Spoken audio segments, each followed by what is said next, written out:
반갑습니다. 성지준입니다. 유사 이래 최대 규모의 비리 사건이다 라고 평가받는 화천대유 사건이 날이 갈수록 새로운 국면에 접어들고 있습니다. 저는 참 이재명 후보를 보면은 무섭다라는 생각이 들어요. 이런 지금 엄청난 비리 사건에 대해 가지고 대단한 자기가 과업이라도 이룬 것처럼 떠벌리고 다녔으니까 얼마나 이재명이라고 하는 사람이 뻔뻔한 사람인지 알 수가 있죠. 오늘 저는 영상을 통해서 지금까지 베일에 감춰져 있었던 사실상 잠적했다라고 평가를 받았던 한 인물에 대한 이야기를 해보고자 합니다. 엄청난 비리 규모에 걸맞게 화천대유와 관련된 사람도 정말로 많은데요. 가장 핵심적인 인물이 두 사람이 있습니다. 첫 번째가 사실상 화천대유의 100% 지분을 가지고 있는 김만배 씨입니다. 그리고 또 다른 인물이 있습니다. 이재명 후보의 측근으로 불리면서 이번 대장동 개발 사건을 주도했다라고 평가받는 바로 유동규 씨이죠. 그런데 그 유동규 또한 마찬가지로 전화번호를 바꾸고 잠적했었죠. 뿐만 아니라 천화동인의 소유자로 알려진 변호사들 또한 마찬가지로 홈페이지에서 지금 사라지고 잠적했습니다. 자, 그래서 이번 화천대유 사건에서 가장 중요한 인물 두 사람, 우리가 반드시 이름을 기억해야 되는 두 사람을 꼽아라 라고 한다면 첫 번째가 김만배고 나머지 한 사람이 유동규입니다. 근데 그 제일 중요한 두 사람은 지금 온데간데 없이 사라진 상태이고 누구만 지금 입장 표명을 하고 있냐? 사실상 별다른 역할을 하지 않았던 대표인 이성문 씨만 지금 입장을 내놓고 있습니다. 그 입장도 뭐 뻔한 것이죠. 그러니까 우리가 의심을 할 수밖에 없는 거죠. 제일 중요한 사람들이 제일 중요한 사안에 대해 가지고 얘기를 지금 안 하고 있는 거예요. 이러면 누구한테 피해가 가는 겁니까? 다른 사람이 아니라 이재명 본인 스스로한테 피해가 가는 겁니다. 그런데 측근이라고 여겨지는 사람들이 이 중요한 사안에 대해 가지고 입을 열고 있지 않은 것이죠. 경찰도 마찬가지입니다. 정작 중요한 사람들은 조사를 안 하고 있고 이성문 대표만 지금 불러다 놓고 조사하고 있죠. 자, 그런데 드디어 침묵을 깨고 유동규가 등장을 했습니다. 이번에 사상 처음으로 언론사와 인터뷰를 한 것인데요. 왜 하필 유동규는 지금까지 잠적하고 있다가 심지어 휴대전화 번호까지도 바꿨었는데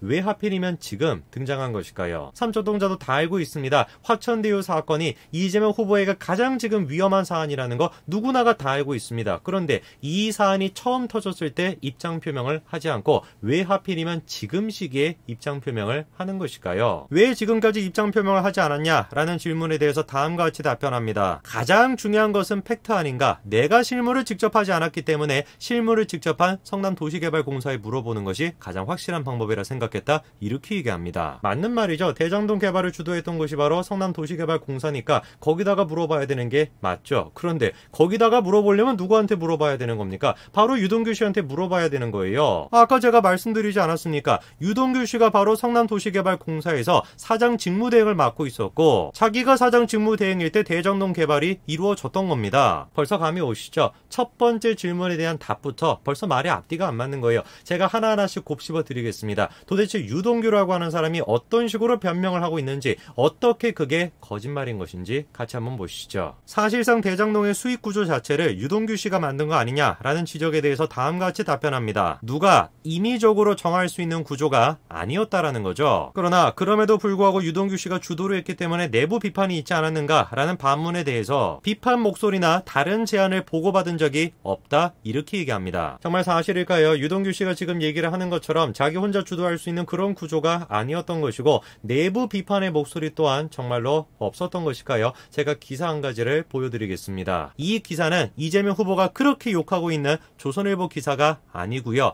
한겨레 기사입니다. 2012년도에 나왔던 기사죠. 기사에는 뭐라고 나와 있냐? 이재명 시장이 지금까지 반드시 공영개발을 하겠다, 대장동은 반드시 공영개발을 하겠다라고 했는데 갑자기 유 씨라고 하는 인간이 나타나서 대장동 개발 사업에 민간 시행사를 참여시키겠다, 이렇게 얘기했다는 거죠. 그리고 그 부분에 대해서 성남시 관계자가 뭐라고 했다는 겁니까? 유 씨가 제멋대로 발표한 거래요. 대장동 개발은 분명히 공영개발 방식으로 이루어진다는데 변함이 없다, 분명히 이렇게 얘기합니다. 저 유 씨가 누굽니까? 바로 유동규 씨를 얘기하는 겁니다. 한겨레 기사가 지금 2012년도에 이미 지적을 했던 겁니다. 분명히 이재명 시장이 됐건 성남시가 됐건 대장동 개발은 공영개발 방식으로 할 것이다, 재차 강조를 했었는데 갑자기 유 씨라고 하는 인간이 제멋대로 뭐라고 얘기했다라는 거예요? 민간 시행사를 넣겠다, 이렇게 얘기했다는 거죠. 그리고 그때 당시에 관계자도 분명히 뭐라고 합니까? 민간 기업을 통제할 장치가 필요하다, 민간 기업이 이익을 독식할 수 있다, 분명히 이렇게 얘기했다는 거죠. 근데도 유동규 씨는 뭐라고 합니까? 비판 비판의 목소리나 다른 제안을 보고받은 적이 없다. 이렇게 얘기합니다. 지금까지는 계속해가지고 잠적하고 있다가 갑자기 등장해가지고 입장 표명을 하고 있는데 입장 표명을 뭘 하겠다라는지 뻔한 거 아닙니까? 거짓말 하겠다라는 거예요. 온 국민들이 지금 보고 있는데 뻔뻔스럽게 거짓말 하겠다는 겁니다. 그리고 또 이렇게 얘기하죠. 10년 뒤에 부동산 상황이 어떨지 어떻게 예측할 수가 있는가? 저 얘기는 누구랑 지금 같은 입장입니까? 이재명 지사가 하는 얘기랑 똑같은 입장이에요. 자기 또한 마찬가지로 부동산을 예측할 능력이 없었다는 거죠. 그런데 정작 이재명 지사가 2013년도에는 뭐라고 써놨습니까? 대장동 용도 변경만 하면은 수백 수천억의 개발 이익이 생긴다. 분명히 자기가 이렇게 써놨죠. 대장동 개발은 판교의 금싸라기 땅이었던 것이고 그거를 누구보다도 잘 알고 있었기 때문에 이재명이 자신의 업적을 과시하기 위해 가지고 수백억 수천억의 이익이 생긴다. 그런 얘기를 써놨던 겁니다. 그리고 성남시 관계자도 뭐라고 합니까? 이미 배당금이 나와 있지 않냐? 어떻게 배당금이 나올 수가 있냐?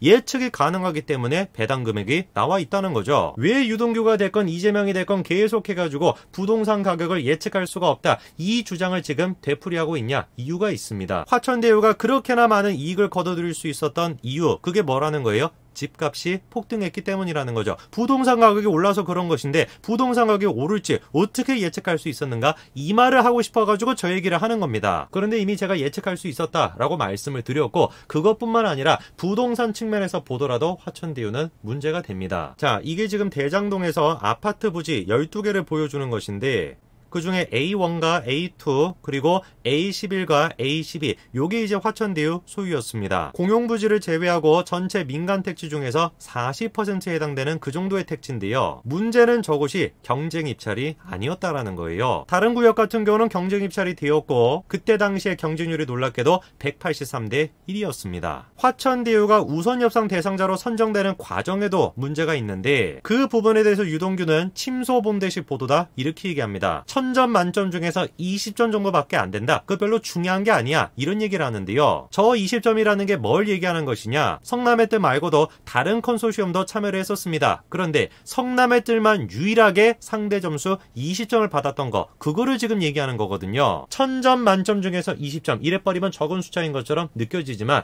1등과 2등, 1등과 3등의 차이로 보게 된다면 20점은 엄청나게 큰 점수입니다. 근데 그거를 갖다가 유동규는 지금 별로 중요한 게 아닌데 뭐가 그게 특혜냐? 이런 식으로 얘기합니다. 저는 어떤 생각을 가지고 있냐? 산업은행이 됐건 메리츠가 됐건 이런 지금 기업들이 사실상 끼워넣기 식으로 여기에 참여했다. 저는 그렇게 생각합니다. 왜냐면은 그게 아니고서야 1조가 넘는 대장동 개발 사업 이렇게나 지금 거대한 사업에서 20점 점수를 챙기지 않았다. 이거는 말도 안 되는 일이거든요. 관련자가 잘리는 것뿐만 아니라 그 윗선까지 다 잘려도 전혀 이상하지 않을 만큼 20점 상대 점수를 챙기지 않았다는 건 엄청나게 중요한 사안입니다. 근데 그거에 대해서 유동규는 별로 중요한 게 아니다. 이렇게 얘기하고 있습니다. 그리고서는 김만배 씨와는 아무런 사이도 아닌 것이고 권순일이 됐거나 박용수가 됐거나 왜 하필이면 이런 사람들이 참여하고 있는지 이것도 알 수가 없다. 이렇게 답변하죠. 손바닥으로 하늘을 가리려고 하지 마십시오. 현재의 대한민국은 옛날의 대한민국이 아니에요. 옛날처럼 그렇게 쉽게 거짓말로 사람들을 속이고 진실을 감출 수 있는 그런 시대가 아니다라는 겁니다.